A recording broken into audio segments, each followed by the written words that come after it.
Hello, everyone, and welcome to the fifth session in American English Live Teacher Development Series 8. My name is Lauren, and I'll be with you today along with my colleague behind the scenes, Amy, who will be serving as moderator to help answer your questions and respond to your comments during the session. Today, our host Kate will be talking with our presenter, Lynn Zimmerman, about motivating speaking-focused activities that can be easily modified for different levels, student interest, and teaching context. So let's get started. Hello, everyone. It's wonderful, as always, to see you all here with us today for another great session of American English Live Series 8. As Lauren said, my name is Kate, and I'm so happy to be here with you all today. So let's begin with these great comments from participants during our last webinar. So let's see, we have Dean who said, great activity, surely improve their listening and speaking skills. Thank you for that great comment.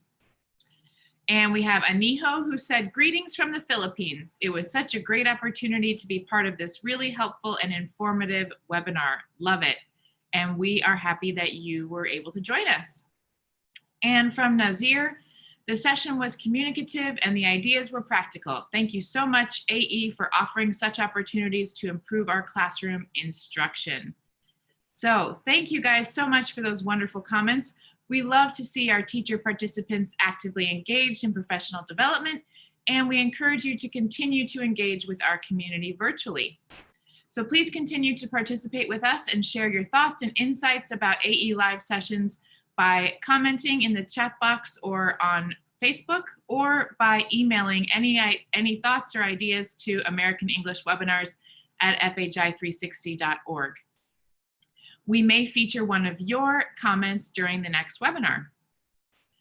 Today is our fifth session in the American English Live Teacher Development Series 8. So far, we've explored sessions related to the themes of teaching reading in the EFL classroom and communicative language teaching, fun and varied approaches for common grammar topics.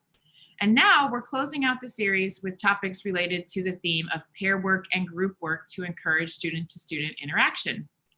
We hope you're able to use the practical ideas we share. And if you have a favorite session, please let us know in the chat box. So here's what to expect today. Each session is about 60 minutes long and is often related to an online professional English network, massive open online course. The presenter will present the material, and I, as your host, will ask questions and make comments as well. But we really hope to hear from you, our audience. So please share your ideas and experiences, and we'd love to hopefully address as many of those thoughts, questions, and ideas as we can today. When our session comes to a close in about an hour, you'll have an opportunity to receive a digital badge for your participation. At the end of the session, we'll share a link in the comments and at the top of this post. Click on that link and complete a short quiz about today's session. You must answer 2 out of 3 multiple choice questions correctly, and once you've successfully done so, you can expect to receive your badge via email in about a week. And we're excited to announce the opening of another wonderful, massive open online course. Join this free MOOC to develop a working understanding of culture and explore tools for analyzing, understanding, and negotiating cultural differences. In this course, you'll prepare to implement culture and critical thinking lessons by examining relevant example activities and considering options for evaluating student progress in these areas. This course is open through August 24th, so please enroll today, and see here that we're sharing the link both on the screen and in the comments. And now for today's session, Adaptable Speaking Activities for Pairs and Groups. In this webinar, we'll explore pair and group speaking activities that will help your students talk comfortably and more fluently about different topics. Activities that will be demonstrated include picture activities, including a gallery walk and talk and picture stations, and an interviewing activity, which prompts students to ask partners questions and then evolves into a group task in which pairs share what they learned about each other. And now I'm happy to introduce our presenter, Lynn Zimmerman. Lynn has almost 30 years of professional experience in education, ranging from teaching English to being a teacher trainer in the United States and abroad. Currently, she works as a freelance curriculum developer for several language companies and as an online TEFL trainer for the Council of International Educational Exchange. Lynn has served as a U.S. Department of State Fulbright Scholar in Poland, Belarus, and Moldova, and as an English language fellow in Albania, and as an English language specialist in Chad and Uzbekistan. She has a master's degree in TESOL and a PhD in curriculum and teaching. So welcome, Lynn. We're so happy to have you here with us today. Okay, thank you. I'm trying to get my video started, so let's see. Looks good. Okay, well, I can't see myself. I see you. Should Okay. I see myself? Usually you're able to, but I can see you, so I think we should be good to go. Okay, great. Yeah, I don't have to watch myself. Well, thank you for that wonderful introduction, Kate. And I would like to thank everyone who has come to listen to our session today. So I'm happy to be here to talk about some strategies that I have found effective when doing pair work and group work in my career as an English teacher and as a teacher trainer. The activities we'll go over today are ones I've used with a variety of students and teachers, so I think you will find them useful. And so first, let's see what we're going to do today. So we have kind of three goals today. Is we're going to discuss the benefits of active speaking practice. We're going to explore how to manage effective pair and group work. And then once we have that background, we're going to examine three speaking activities that you can easily adapt for a variety of contexts. And as Kate has already mentioned, they're the gallery walk and talk, tell me about yourself, and picture stations. So first, let's talk about pair work and group work. And so we need to think about, first of all, we're using the term active speaking practice. So we need to think about what that is. We have to think about, why do our students need to actively practice speaking? Then we're going to look at what is effective pair and group work. And then finally, we'll talk a little bit about managing pair and group work before we get into the activities. So a question for you. What percentage of your class time is spent with students actively practicing speaking? All right, great question. So what do you think, everybody? What percentage of your class time is spent with students actively practicing speaking? So Sophie says about 10 minutes of her class. Miriam says 10% of her class time. Let's see, Run May says 20%, Luana 30%. Great, thank you for these responses. Mine says 30%, 20%. So it looks like most people are under 50%. And we have a range between 10 and 40, or a little close to 50%. So wonderful. Thank you for those great responses, everybody. Yeah, thank you. That's good information to know. And I hope that after we go over these activities today, that maybe for some of you, the lower range, you'll be able to bump that up a little bit. So first, why actively practice speaking? Actively practicing speaking is like exercising. And so when your students actively speak, it improves their flexibility with speaking, just like when you exercise. It strengthens their skills so that they're able to speak more confidently and with more accuracy and fluency. And it also increases their endurance. I don't know if you remember when you were especially first beginning English, that carrying on a very long conversation, or even a short conversation, sometimes can be tiring. And so all of these, as I said, if you think of this like exercising, active speaking will improve these three areas for your students.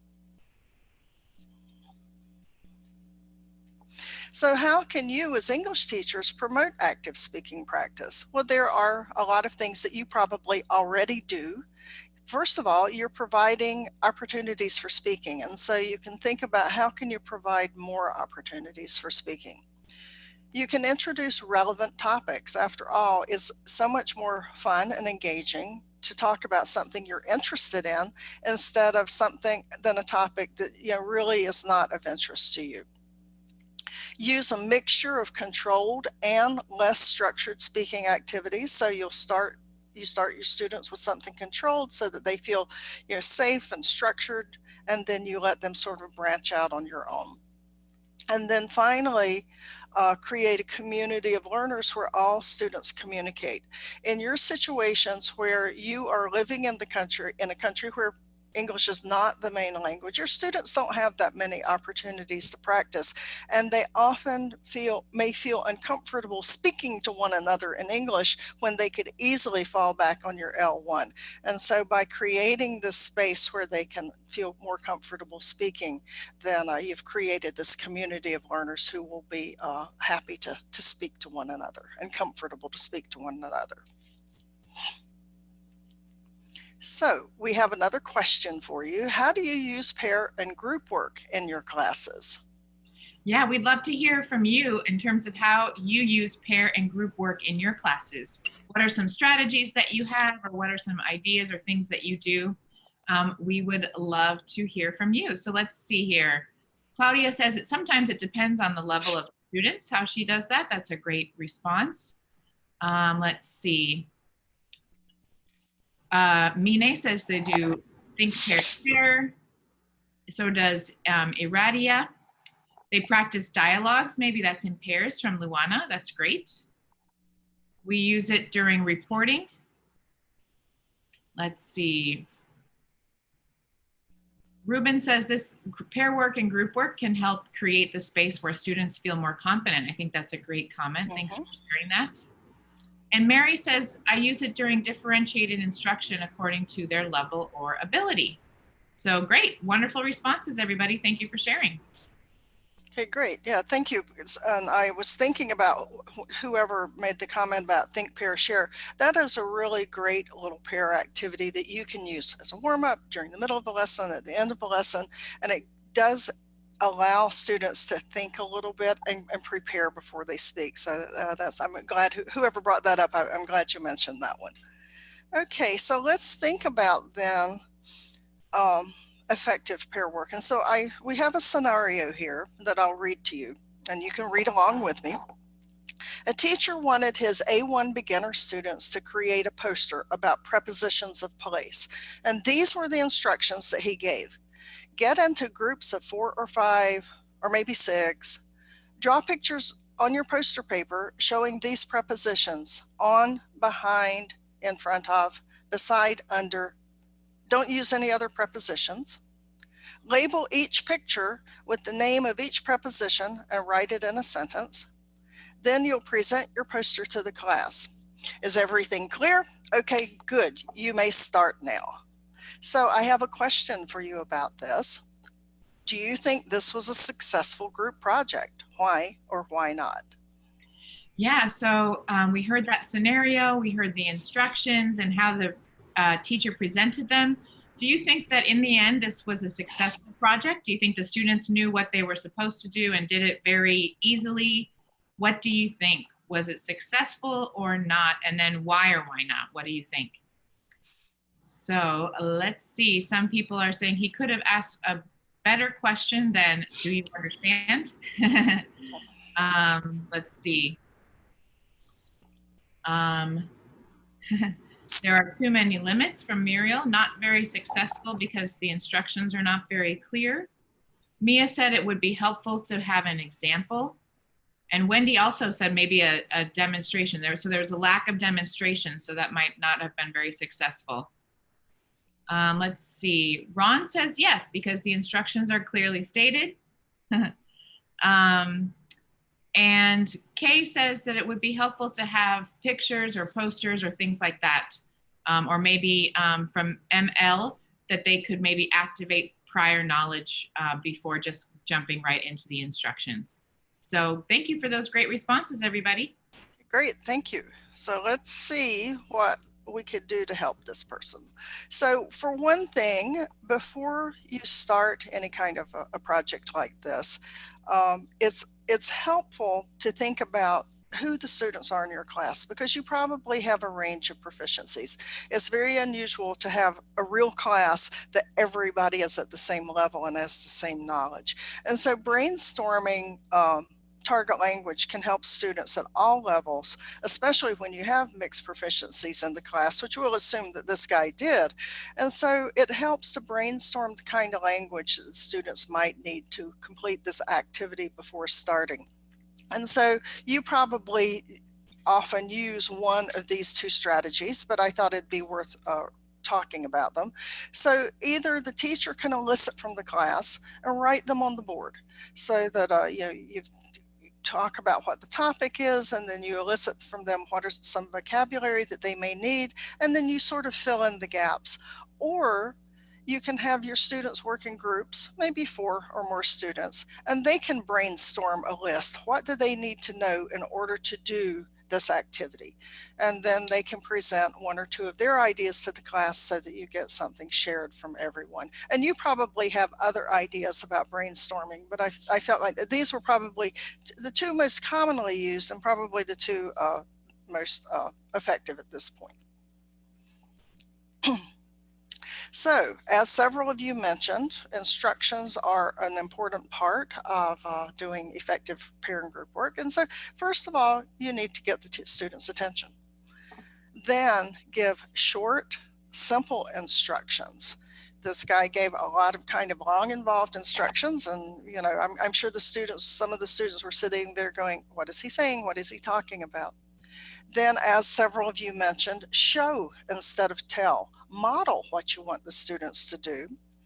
And then I know someone else mentioned too, concept check for understanding, not just do you understand. And so yes, check and see what is the first step that you should do. And so actually concept check for understanding. And then of course the teacher's role in peer and group work is not to sit at your desk and check your email. It's to monitor the groups as they work. So to walk around and see, do they understand? Are they on track? Are they doing what you want them to do?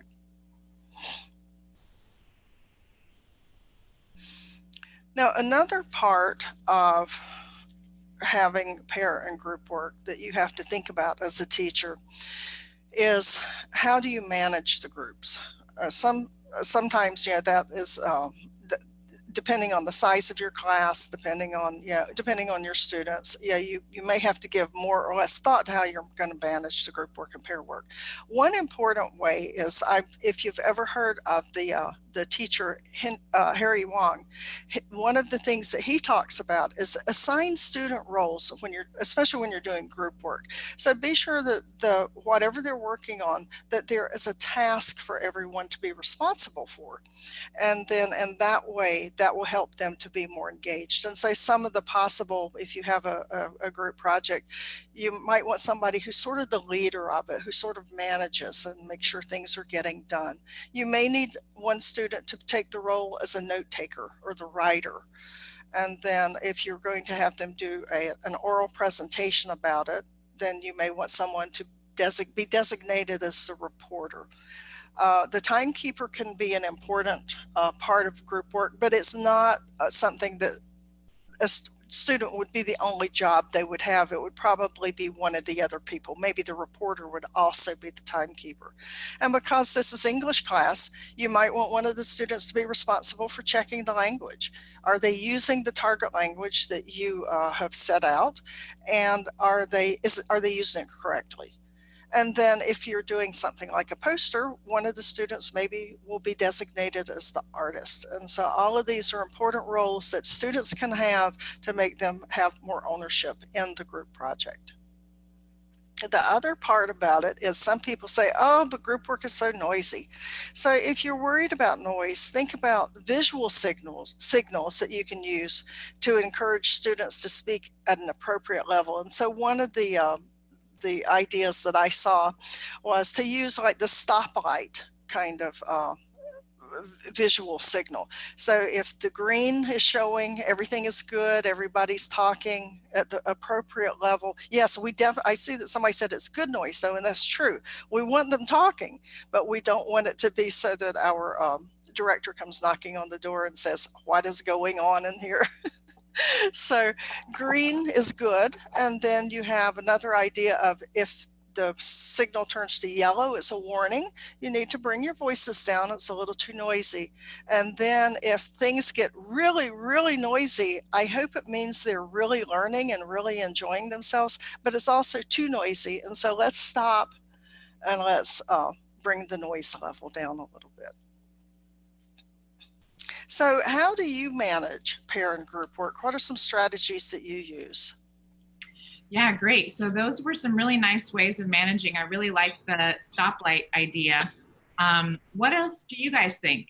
Let's see. Aleli also says, traffic lights, and a smiley face. So Rohini says that they give classroom rules. Let's see, visual signals help a lot and are good for classroom management from William.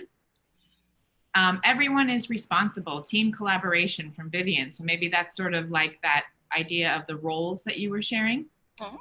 Another comment from Daisy about that healthy noise. She says, healthy noise is good for learning. So I think a lot of us are in agreement there. Walking around and monitoring from Mine. That's great. That's very powerful. Like you said, Lynn, you don't want to just sit at your desk and check your email as students are working, but making them feel accountable by walking around and sort of even just listening or taking notes can be really important too. And one more from Hazrat. She says, rewarding them on best performance or good performance. So those are all really great ideas, everybody. Thank you for sharing. Yeah, great. Thank you. And so we've talked about these ideas about group work and about actively speaking, because they help us think about some of the issues that might arise in our classes. And so we need to think about, how are your students benefiting from pair and group work? And are they getting the amount of time, the amount of time they need in producing the language? And as we talk about and do each of these three activities that I have planned, think about how they can be effective with your students. You might have to adapt them a little bit. You may have to make some changes, but think about what would work well with your students and then what you might need to adapt to work better with them.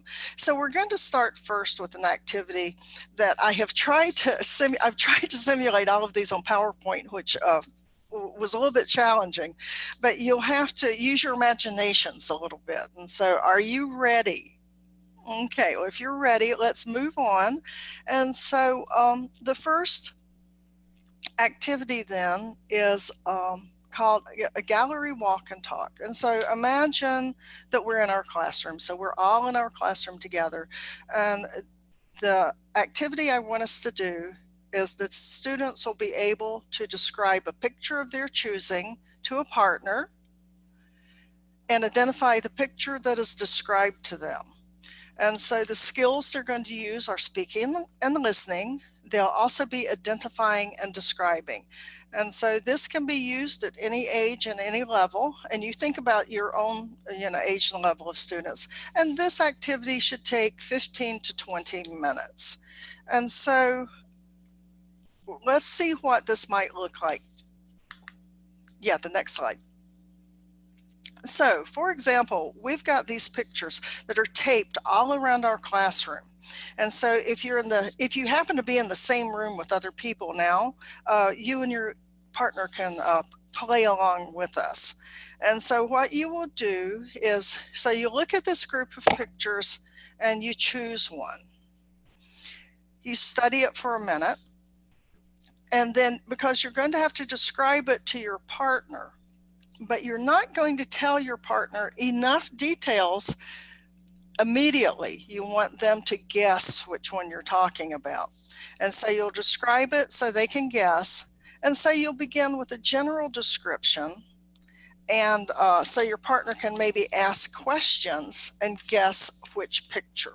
And so you would have a larger variety of pictures, of course, in your classroom. But as I said, trying to simulate this on PowerPoint, this seemed to work the best. And so, Kate, will you be my partner so we can demonstrate?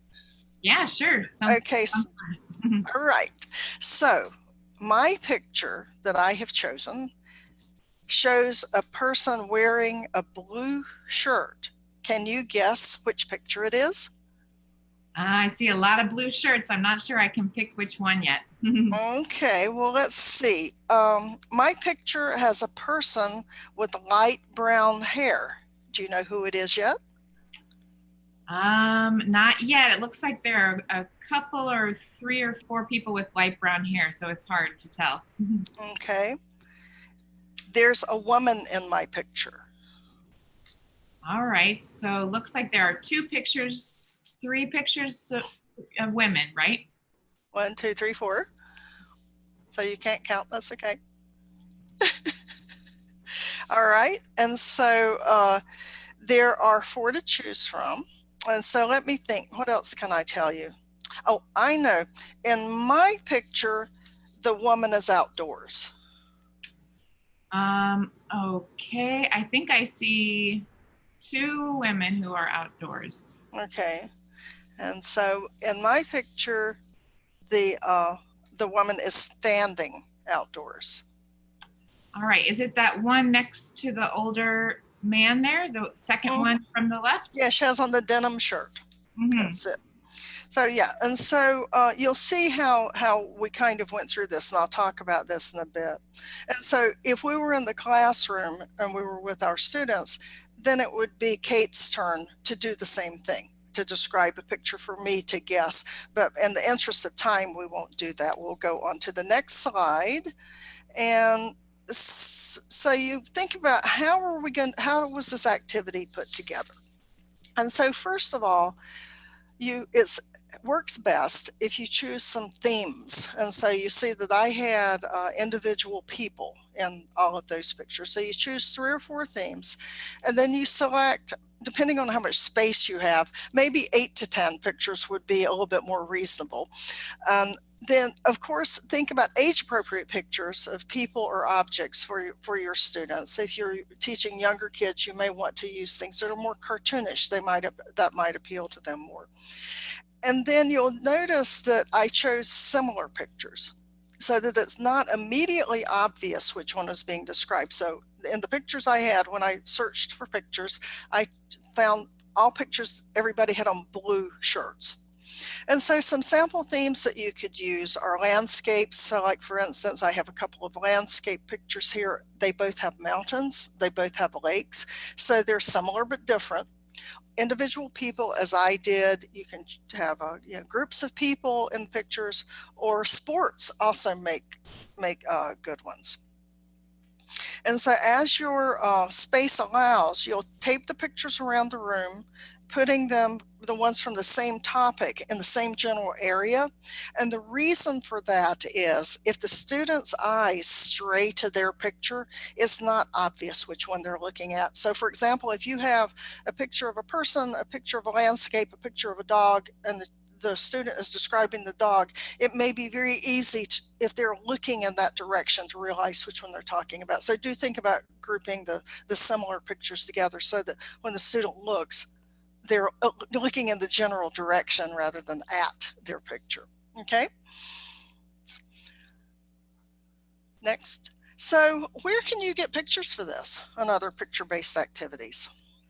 Yeah, what do you think, everybody? Where can you find some good pictures for this activity? And while we are waiting for some responses, we have some nice comments from our participants about this activity. Malou said this is great for adjectives. Miriam said we could use this in our virtual classes.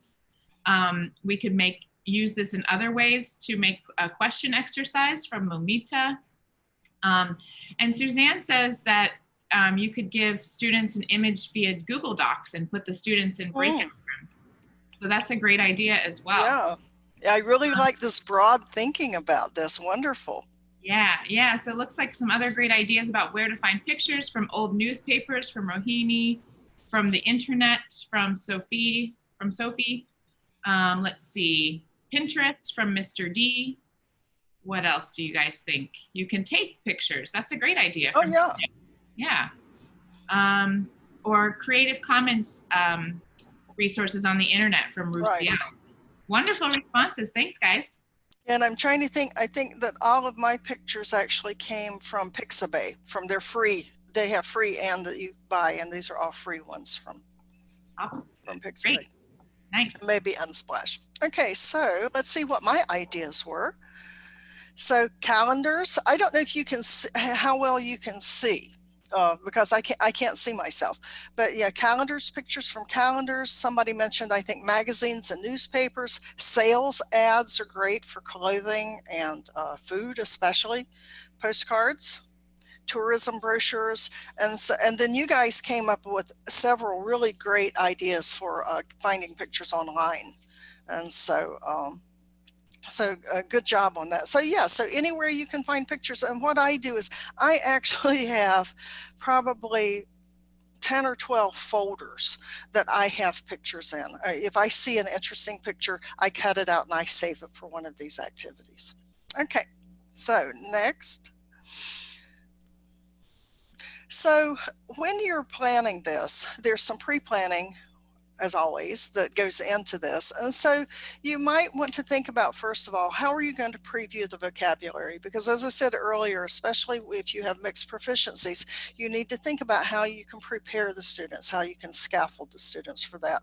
And so you can brainstorm. You might decide that you need to give them a word bank, or you may want to play some kind of a word game that you can use for yeah, that you can use to preview the vocabulary. So, you know, whatever ideas you have, just and whatever fits your class. And then you also need to think about how much scaffolding will the students need.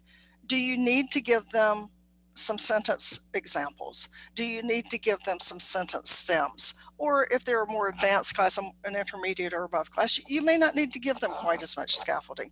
It all depends on what you know, the level of your students in your class. And so, as I said, I've got 3 examples here of a couple of sentence stems, and then I'll fill in the blank. Okay, so now we're going to move on. Oh, no, now we'll talk about the instructions for this. So when you're giving the students instructions, you tell them they're going to walk about and they're going to individually select a picture to describe. And so you'll give them 3 to 5 minutes for that. It depends on how many students are in your class. Tell them not to tell which picture they chose because they're going to describe it. Then they'll talk in pairs about this. And as they're talking, the teacher will monitor this. Now, I do suggest that you discourage them from taking notes when they're looking at their picture, simply because that means they're going to spend more time in front of that picture. And if their partner notices that, then it'll sort of give it away before they have a chance. And then you might need to give them some guidance, like name 3 colors that are in your picture, or name 3 of the objects, or say how many people are in your picture. So you may have to prompt them a little bit with that. And once they've got the information, they talk in pairs, they can ask questions, but they can't be too specific, like, is it the picture in the middle on the top? You know, you want them to ask questions that, you know, kind of the way that Kate and I modeled it. And then you could also, after they talk, you can ask them to share with the class, show, you know, what picture did you see? How did you describe it?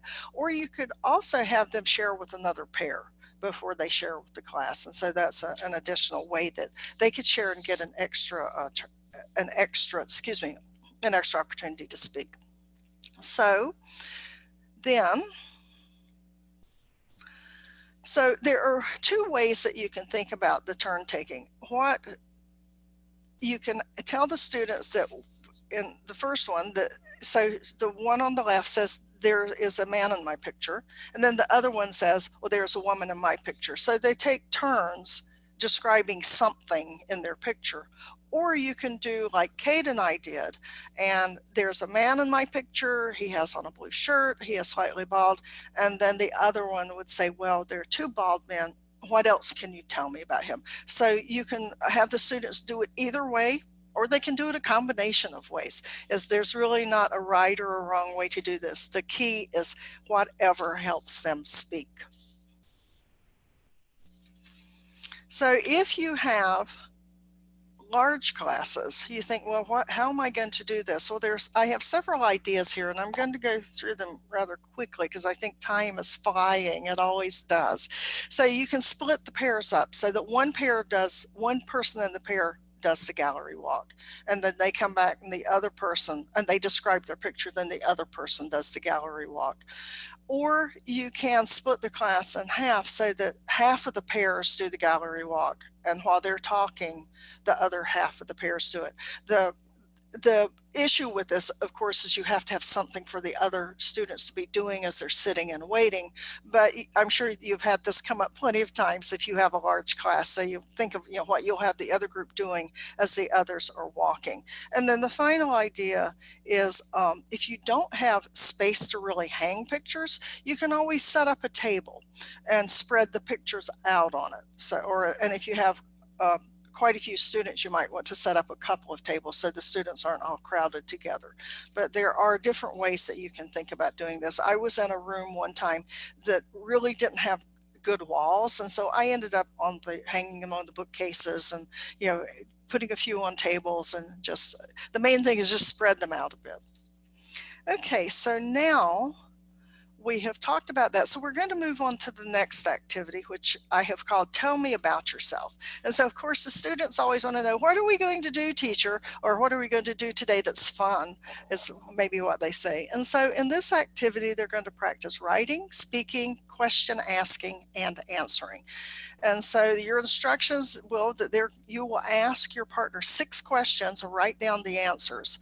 And you will also answer 6 questions about yourself. So let's see what this is all about.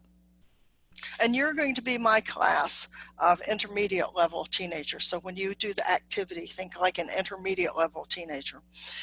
So the language focus for this particular lesson, you can use whatever language focus suits your group. This is just for purposes of demonstration. We're going to talk about future plans. The communication focus is talking about plans, and this is an opportunity for them to review the future simple, maybe first and second conditionals, and to ask questions with WH question words. And so their vocabulary is going to focus on education and careers. So I wrote out, and then the teacher setup for this is that you'll brainstorm the vocabulary with the students, like I've talked about before. You might need to brainstorm sentence starters, such as I would like to, I'd prefer. And then it's always a good idea to model a Q&A using the WH questions and maybe the first and second conditionals if that's what you're having them work with. And so we'll brainstorm a bit, we'll model a bit, then we're ready to start. And so you are my partner. And so I have decided that these are the 3 questions that I want to ask my partner. What do you plan to do after you graduate? Remember, you're high school teenagers. Mm-hmm. What will you study if you go to college? And if you could choose any career, what would you choose? And so in a real situation with the class, I would ask each of these questions to my partner, and I would write down the answer that they gave me. Then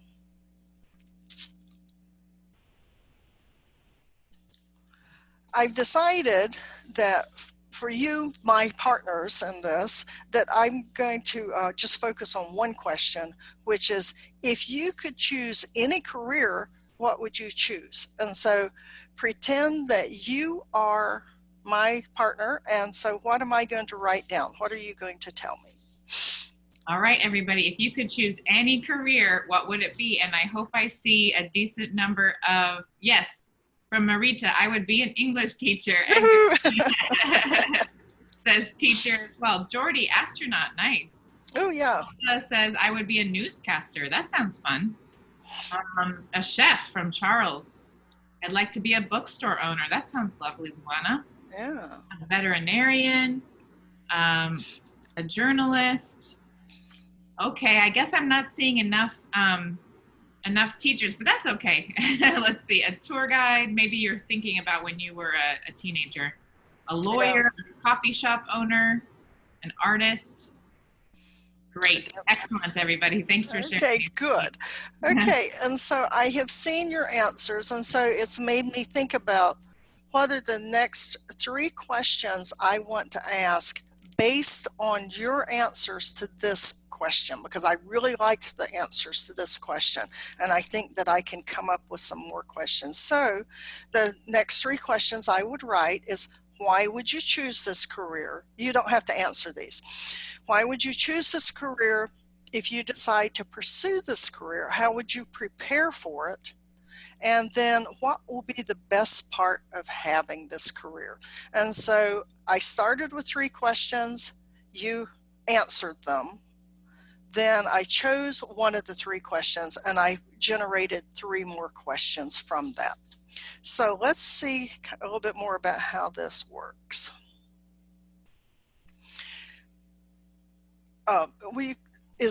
There should be another part to this slide. Okay, yeah.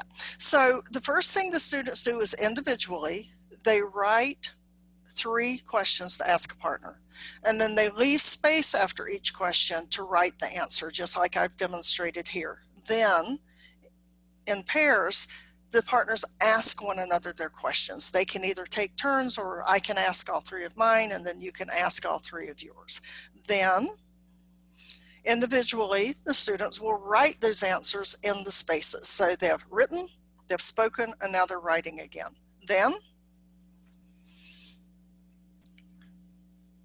individually, the students will choose one of those questions or one of those answers because they think, I think I can think of 3 more good questions to ask about that answer.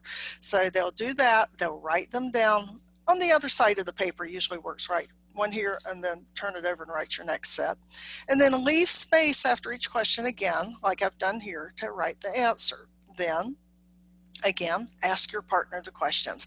And so here the students have asked and answered 6 questions, and they've written the questions and answers also. Then individually, they write the answers. Okay, now, so the final part of this is, so you have this pair of students doing this. Now you have them turn to another pair, and each person will tell something they learned about their partner. I learned that so-and-so wants to be an astronaut because. And then each person should ask at least 1 question of the other pair. So why do you want to do this? Or whatever question comes into their mind. Then, as the teacher then wants you to wrap this up, you ask a few people which question they were asked that they liked the best and why. And so that way you can have a few students share about, somebody asked me, whatever, and I was really excited to give them my answer to that. Okay, so that activity does not involve pictures. And as I said, it's a lot of writing and speaking. Next, we will talk about another activity that does involve pictures, and I call this picture stations. And so what do you need to do this? You need sets of 10 to 12 pictures, and then this one I do recommend 10 to 12 pictures in each set. You will have some question cards, and you have that in your handout section. There are question cards that you can print out for different themes, different categories. You need tables or desks for the stations. Usually what I like to do, depending on what the furniture is like in my classroom, I usually like to take a couple of desks and push them together and then put the chairs so that students can sit kind of in somewhat of a circle, sort of cafe style. I guess they can face one another. And then this works best with groups of 4 to 5 students. If there are more students than that, it tends to get a little bit it just doesn't seem to work as well. I've tried this different ways, and 4 to 5 students seems to work the best. So we start then. Oh, and so the goal of this is for them to describe and reflect on pictures. And so we've got a little bit more than just describing. They're also going to be some of the questions range from lower level on Bloom's to information up to more involved ideas of thinking about how they are reflecting about things, maybe like giving advice to somebody in the picture. They will read a little, they will speak, they will describe, and they'll reflect. And with this one, this is good for any age level, but they do need to be old enough to read so they can read the question cards. If you're used to working with younger students, you may think of a way that would work well with students who can't read. But for the purposes of this, I've always done it with students who are old enough to read. And you spend 15 to 20 minutes on this. And so how do we do this? And I have to tell you, this is absolutely one of my favorite activities. I love to do this with my students. And so the first thing you do, so imagine that this is one table, that these pictures are spread out on the table. And so the first thing we'll do is we'll each select a picture, and then we'll answer some questions about the picture. Now, if you're doing this face-to-face, you would actually pick up the picture. It doesn't matter that your partners know which picture you have in this activity. You would pick it up, you would look at it, you'd see what's on the back, you'd read any words on it, and so you would actually handle the picture. And there would also be physical cards for you to ask the questions. As I said, we're having to simulate this online, and so we had to come up with an alternative. But this is how it's normally done in a classroom.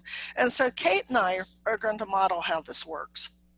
And so in a face-to-face situation, there would be a stack of about 10 cards with questions on them, and they would be kind of in the middle of the table, and they would be appropriate for the category. And then we would both answer the first question, which is, why did you choose this picture? And then we would draw the cards. And so Kate, we're going to model by taking turns. And so, which is one option. This is one way of doing this. And so one of us is going to start with the why question, then the other person will answer the same question. And then the person who did not start will draw a question, then the other person will answer, and so on. So Kate, why don't you start? Tell me, why did you choose this picture? Which picture did you choose, first of all, and why did you choose it? I picked the top picture here. And I picked this picture because I thought it showed really beautiful people and nice costumes. And I was really sort of intrigued about the culture and the dancing component. So, okay. And what about you? I guess you must have picked the bottom picture. And why did you choose that picture? Well, I chose this picture because it was strange. I looked at this picture and I thought, what are these people doing? Why are they standing in this water? What are they playing a game? Are they having coffee? What is going on? And so it's just a strange and interesting picture to me. And that's why I chose that one. So now you're going to draw from the stack one of these questions, and then you'll answer it about your picture. All right, so let's see. I will draw number 1. What are 3 words that describe this picture? So I would say movement, beauty, and interest. Okay. And so my 3 words for my picture would be colorful, wet, and strange. Cool, nice. So now it's my turn to draw, and I'm going to choose question number 3. When and where do they live, and how do you know? Well, they obviously live somewhere that there is water. And so I'm guessing they live near the coast somewhere, because I'm looking at that grass in the background, and that looks sort of like cattails or something that would grow near the coast. Yeah, and for me, it's sort of hard to tell where they live, because I think they're probably in a dance studio or on a stage. So they could sort of live in the United States. They maybe could live in France or in Africa. So it's a little bit hard to tell. And so I'm not sure completely, just because there's not really a lot in the background there. Okay. And so we'll stop the activity here, but normally the students would go through all the questions. And so that way they would, that would give them more opportunities to talk. So let's see about setting this activity up. So first of all, as I said, you need several sets of 10 to 12 age-appropriate pictures depending on how many students there are. And because you have to think about how many sets. If you only have, isn't that wonderful, say 12 students, then you could set up 3 stations. And so you would need 3 sets of pictures. But then if you have a larger group, say, we'll say 30 because I can do the math on that, then you would need to, to prepare more sets of pictures and be sure that there are several so that the students will have a variety of pictures to look at. And as I said, 4 students to a group is ideal. More students than that works, but that is the ideal. And then you need space for the students to spread out their set of pictures so they can look at everything and see what's there, so they can make a good choice, because they're going to have to really interact with this picture. And then you'll have a set of question cards for each set of pictures. And as I said, you do have several sets of those in wherever your handouts are in this webinar. Okay, so what do we do next? So the first thing you do is you tell the students, look at the pictures and choose one, and give them time to do that. Give them time to pick them up and decide and think and put them down. They may talk about them a little bit. And then each person will talk about the picture they chose by answering several questions. And so everyone should first of all answer that first question. Why did you choose this picture? Now, another thing that I do when I have the students ask this question, I do monitor, and I walk around and I listen. How do they answer that question? Because a lot of times people will say, I choose this picture because. And so I use that as a little teaching moment of, let's practice saying chose. I chose this picture. And so that way, as I said, that's just something from doing this over the years. I've realized that this is one of those nice little teaching moments that I can pop in there as, review the pronunciation of choose and chose. And so each person will then choose 3 or more questions to answer about the picture. I have found that students enjoy doing this so much, they generally ask and answer all the questions. So they want to ask and answer all of them. So then at some point you'll call time. Usually you kind of watch the students and see where they are with the picture, with the question answering. And then usually 5 minutes or so. And then tell the students to move to the next station. And by that I mean you have the picture set up on these tables, these desks. So tell the students, put your question cards back in a nice stack, spread the pictures back out, stand up as a group, and move to the next set of pictures. And so that way you have them literally move. And one thing that I try to do too is I try to alternate the stations so that maybe there are people in one station. The station beside it is maybe places. The station beside it is maybe some kind of people pictures again. The next station is some kind of things. And so that way students aren't moving from the similar kinds of pictures. And definitely no more than 3 moves. Sometimes 2 is enough, but no more than 3 moves, so that they work at either 2 or 3 different stations. And then at the end, as always, you'll ask a few students to share their favorite picture. Yeah, this was my favorite picture because, and I gave this man some advice about, whatever. And then, okay. So there are options with how the students take the, how they ask the questions. And so what Kate and I did was we did the first option. We took turns answering the same questions. And you could also have the students take turns drawing their own card and answering their own question. If you do this, you've got to tell the students that, because they're going to go through the questions quickly this way. And so you have to tell them that once everybody has answered a question, mix up the pile and start over and ask another question. And so I actually prefer the first option, but I let the students choose. I let them kind of figure out what works better for them. And as I said, I monitor to just be sure that they're asking and answering enough questions. Okay. So if you have a large classroom, you might think, oh my gosh, how can I do this? I don't have room to set up all of these. Well, I don't know if you can see it, but I have a folder. And in this folder, you will see pictures. These are my question cards. And so put each set of pictures into a separate folder.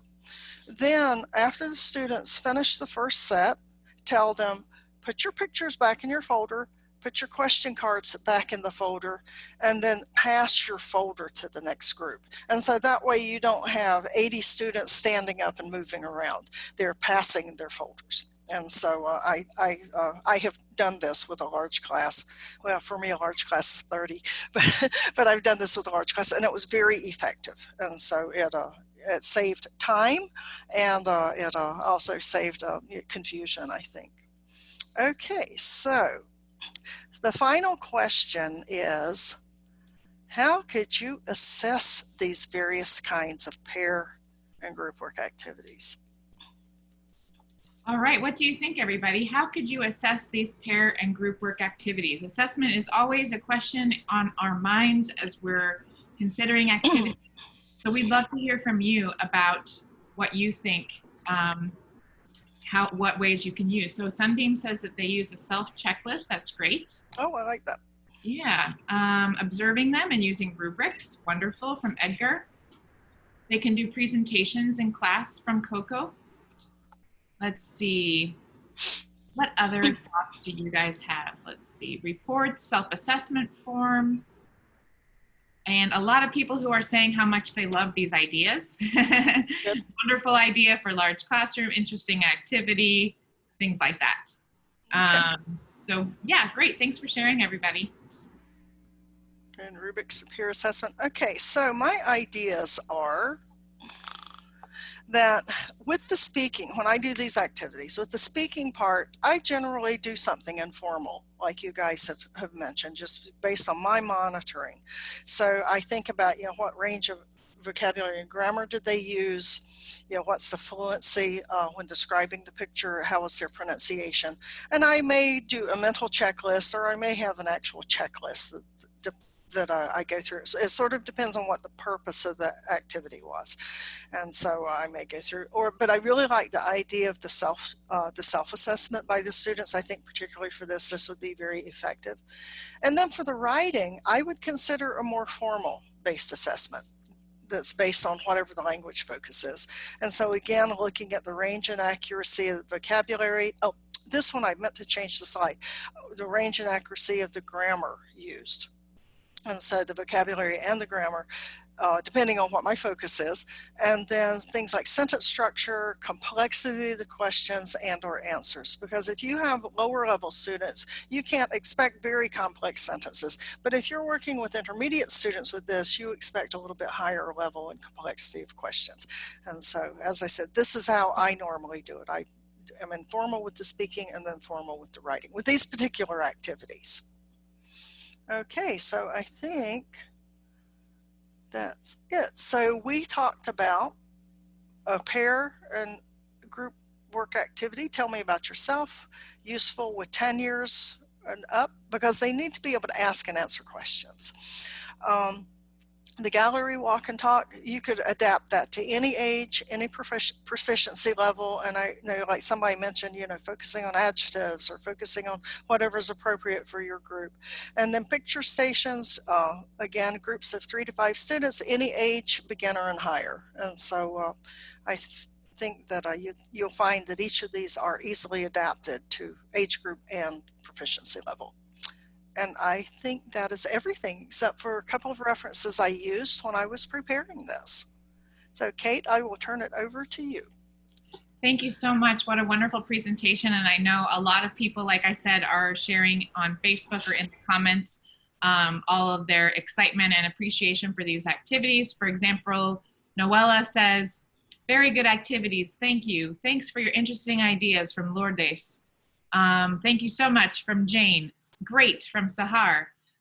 Very interesting topic, from Salis. So wonderful. We're so happy that you guys can enjoy these activities, and we hope that you're able to use them in your virtual or in-person classrooms very soon.